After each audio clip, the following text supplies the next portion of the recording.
sehat, selamat datang di podcast Bincang Gizi.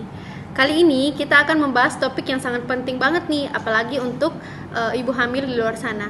Temanya itu adalah gizi cukup, kehamilan kuat, lawan kek mulai dari sekarang. Bersama saya Andi Nurul Khalisa Salsabila sebagai host, dan di sini juga ada narasumber kita, yaitu seorang ahli gizi bernama Nindya Putri Ananda. Halo Kak Nindi. Halo semuanya. Aku Nindya Putri Ananda sebagai seorang ahli gizi di Rumah Sakit Dr. Sutomo, tepatnya di Surabaya. Sebelumnya terima kasih kepada Kak Salsa dan juga tim-tim yang sudah mengundang. Senang banget nih bisa diajak ngobrol-ngobrol di sini sekaligus memberikan edukasi kepada ibu hamil di rumah. Nah, di sini aku udah memegang beberapa pertanyaan dari ibu-ibu hamil di luar sana yang sedang menonton podcast ini. Dan spesial hari ini juga kita kedatangan bintang tamu, yaitu ibu muda cantik yang sedang berjuang menjaga gizi kehamilannya.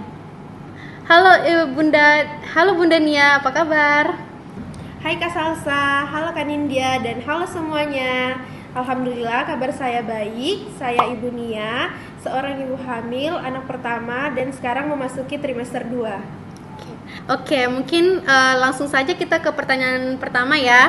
Oke, pertanyaan pertama itu ada sebenarnya kek itu apa sih khususnya untuk ibu hamil? Oke, jadi kek atau kekurangan energi kronis itu di mana suatu kondisi pada ibu hamil yang mengalami kekurangan asupan energi ataupun gizi dalam jangka waktu yang lama.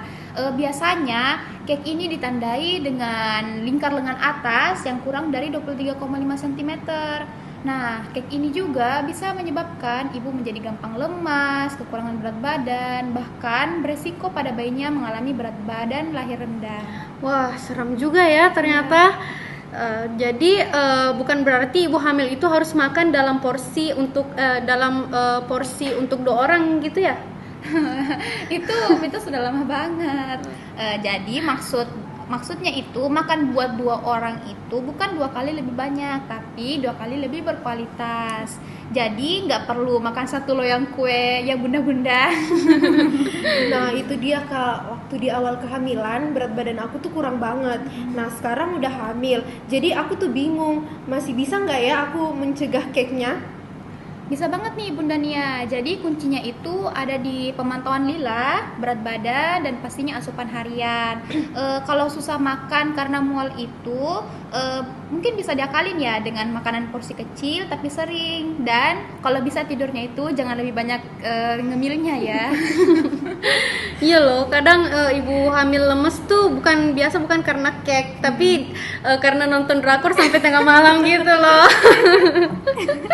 Oke, baik, kita langsung ke pertanyaan kedua ya. Jadi Kak Nindya, itu apa aja sih penyebab ibu hamil bisa terkena kek seperti itu? Ini bisa diperhatikan ya buat Bunda Nia dan bunda-bunda di rumah. Jadi penyebabnya kek itu karena pola makan yang kurang baik, kurangnya makanan yang bergizi, faktor ekonomi, dan yang paling sering terjadi itu karena kurangnya edukasi tentang gizi pada ibu hamil. Dan yang biasa juga terjadi itu ketika mual dan muntah selama kehamilan itu juga bisa menjadi faktor penyebab kek. Oke, jadi kalau semisalnya isi piringnya itu bagus, si kecil dalam perut juga itu akan tumbuh lebih optimal juga ya? Bener banget tuh Kak Salsa. Jadi makanan ibu itu merupakan bekal utama bagi si kecil agar bisa tumbuh menjadi optimal. Kak, jujur nih, aku tuh tim yang nggak suka makan sayur. Terkadang jika diberikan lauk yang berbau sayuran, terkadang tuh aku kayak nolak gitu. Nah, boleh nggak ya sayurnya diganti dengan vitamin aja? Waduh, ini nih tim anti sayur nih, mana? Angkat tangan coba. Bener Pak. Oke, jadi vitamin itu cuma jadi pelengkap ya Bunda Nia, nggak bisa digantikan. Tapi tenang, kalau ibu nggak suka sayur, ini bisa dicoba trik kreatifnya, yaitu bisa dijadikan sup creamy, jus sayur buah, bahkan bisa diselipkan dalam lumpia atau omelet juga bisa. Jadi pokoknya sayurnya itu disamarin lah, biar nggak terlalu terasa ya sayurnya, tapi tetap mengonsumsi sayur gitu. Oke, baik, kita langsung saja ke pertanyaan ketiga ya Kak ya. Oke, pertanyaan ketiga ini, dampak kek untuk bayi dan ibu hamil itu seperti apa sih Kak? Kalau dibahas tentang dampak ya, dampak ini cukup serius. Seperti yang saya bahas tadi itu beresiko kepada bayinya, bisa berat bayi lahir rendah atau bisa disebut BLR, terus stunting, bahkan resiko kematian pada bayi ini juga bisa meningkat. Terus yang pada ibunya itu bisa terjadi anemia, lahirnya itu lebih lama lagi dan komplikasi kehamilan lainnya. Oh, jadi gitu ya. Kalau semisal makanan yang penting dikonsumsi untuk ibu hamil agar terhindar dari cake itu seperti apa, Kak?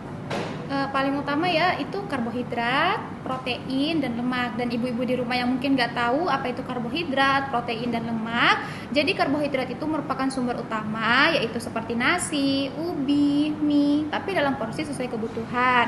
Terus proteinnya itu seperti telur, daging, ayam, dan sebagainya. Dan sayur dan buah itu ya bisa seperti kangkung, bayam, yang biasa kita temui sehari-hari. Mungkin itu saja. Nah, Kak Nindya, kalau sudah mengalami cake, apa itu masih bisa diatasi? Tentu bisa Bunda Nia, tapi asalkan segera ditangani. Biasanya ibu hamil yang telah terkena cake itu biasanya diberikan makanan tambahan berupa biskuit ibu hamil, suplemen tambahan zat besi, dan edukasi sesuai makanan porsi yang dia butuhkan, begitu. Wah, makasih banyak ya atas penjelasannya Kak Nindya. Ya. Mungkin Kak Nindya punya pesan-pesan untuk ibu hamil di luar sana? Oke, pesan saya, jangan ragu untuk periksa ke fasilitas kesehatan, perhatikan pola makan, dan jangan malu bertanya apabila kurang dipahami. Kesehatan ibu dan bayi itu merupakan investasi jangka panjang. Mungkin hanya itu, Kak Salsa. Oke. Wah, obrolan kali hari ini tuh kita daging banget ya. Maksudnya bergizi banget gitu. Oke, terima kasih untuk narasumber kita Kak Nindya Putri Ananda. Terima kasih dan Bunda Nia telah berbagi pengalaman dan ilmunya. Oke, sama-sama. Semoga makin banyak ya ibu-ibu di luar sana yang paham akan edukasi tentang gizi.